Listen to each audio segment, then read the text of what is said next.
Friends, welcome to our YouTube channel. నేను మీ Telangana DSA అబ్బాయి. Friends, మనం ఇప్పుడు సైకాలజీలో ఉన్నటువంటి కౌమార దశను గురించి తెలుసుకుందాం. ఫ్రెండ్స్, ఈ దశ కాలం చూడండి ఫ్రెండ్స్, 13 లేదా 14 నుంచి 18 సంవత్సరాల వరకు ఉంటుంది. కౌమార దశ 13 లేదా 14 నుంచి 18 సంవత్సరాల వరకు ఉంటుంది. కౌమార దశను ఆంగ్లంలో అడల్సెన్స్ అని అంటారు. కౌమార దశను ఆంగ్లంలో ఏమంటారు? అడల్సెన్స్ అని అంటారు. అడల్సెన్స్ అనే ఆంగ్ల పదం అడల్స్కోర్ అనే లాటిన్ పదం నుంచి ఉద్భవించింది. ఈ అడల్సెన్స్ అనే ఆంగ్ల పదం అడల్స్కోర్ అనే లాటిన్ పదం నుంచి ఉద్భవించడం జరిగింది. లాటిన్ భాషలో అడల్స్కోర్ అనగా టు గ్రోత్ ఇంటూ మెచ్యూరిటీ.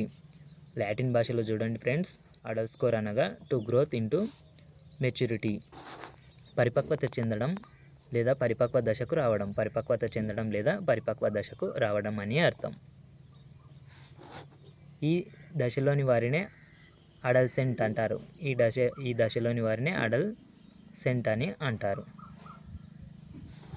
ఇక్కడ చూడండి ఫ్రెండ్స్, ఈ దశను టీనేజ్ దశ. ఈ దశను ఏమంటారు ఫ్రెండ్స్? టీనేజ్ దశ. అదేవిధంగా సందిగ్ధ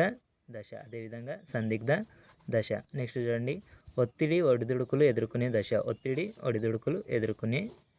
నెక్స్ట్ చూడండి ఫ్రెండ్స్, పునరుత్పత్తి దశ. అదేవిధంగా యవన ఆవిర్భావ దశ.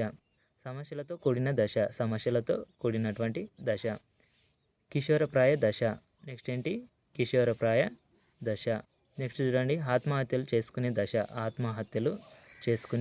దశ. నెక్స్ట్ చూడండి, జీవితంలో అత్యంత కీలకమైన దశ.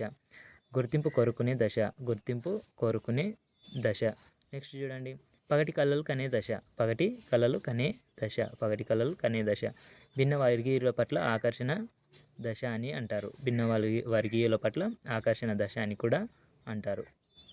ఫ్రెండ్స్, మన ఛానల్ నచ్చినట్లయితే సబ్స్క్రైబ్ చేసుకోండి ఫ్రెండ్స్.